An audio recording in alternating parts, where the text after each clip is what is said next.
Vous écoutez France Culture. 7h25 sur France Culture. Comme chaque vendredi, carte blanche à Caroline Fourest. Bonjour Caroline. Bonjour Ali. Ce matin, le clientélisme religieux. Comment répondre aux demandes toujours plus nombreuses d'organisations communautaires religieuses sans cautionner le prosélytisme de mouvements parfois plus intégristes que simplement religieux? C'est le casse-tête quotidien auquel se trouvent confrontés les élus locaux de droite comme de gauche depuis quelques années. Les associations défendant une vision archaïque de la religion étant souvent aujourd'hui les mieux organisées, elles obtiennent petit à petit des concessions au détriment de la majorité silencieuse laïque, qu'elle soit croyante mais moderne, ou agnostique ou athée. Jusqu'à ce que l'opposition ou la presse s'en empare, comme ce fut le cas hier à propos du gymnase prêté par le maire de Vigneux pour un tournoi intermosquée réservé aux femmes, c'est-à-dire interdit aux hommes. Le maire UMP de la commune, Serge Poinzeau, n'a fait volte-face que parce que le Parisien s'est emparé de l'affaire. Il aurait tout de même pu lire le tract invitant à l'événement un peu plus tôt.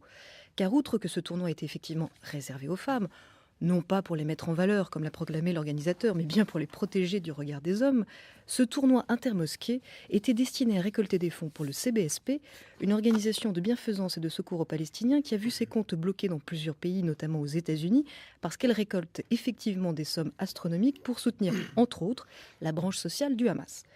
Pour continuer à vous situer les organisateurs, l'Association culturelle des musulmans de Vigneux fait intervenir des prédicateurs tels que Hassan Iqiyoussen, qui pense qu'un homme et une femme parlant via Internet sont à trois avec le diable, Annie Ramadan, l'homme qui justifie les châtiments corporels des adultères, ou encore Tariq Ramadan, que l'on présente encore parfois comme un prédicateur moderne, alors qu'il enseigne un islam fondamentaliste et réactionnaire, jugé plutôt. Dans une cassette sur les grands péchés, tirée d'une conférence qu'il a donnée à La Réunion, voici ce qu'il demande à ses fidèles. Aujourd'hui, les piscines à l'île de la Réunion ne sont pas islamiques. Certains hommes y vont quand même en disant « mais moi je me protège ».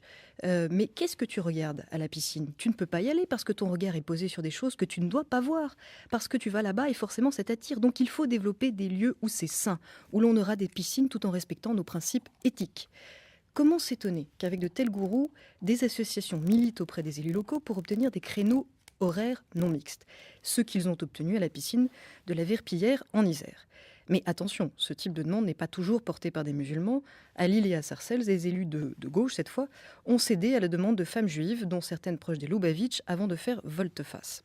A priori, il n'y a rien de dramatique à réserver des créneaux horaires non mixtes qui peuvent bénéficier à toutes les femmes, surtout si on encourage des cours de gymnastique aquatique acrobatique mélangeant femmes voilées et militantes lesbiennes radicales féministes, ce qui peut donner un spectacle assez intéressant. Mais plus sérieusement, une femme d'origine algérienne me faisait remarquer que si tous les quartiers populaires se mettaient à adopter cette pratique, sa fille se ferait traiter de mauvaise musulmane si elle avait l'idée saugrenue de vouloir continuer à aller à la piscine pendant les horaires mixtes. Ces arbitrages sont donc loin d'être simples. Ils ne doivent tomber ni dans l'intolérance, ni dans le fait de tolérer les intolérants au nom de la tolérance. Et surtout, ils doivent répondre à un certain cas par cas.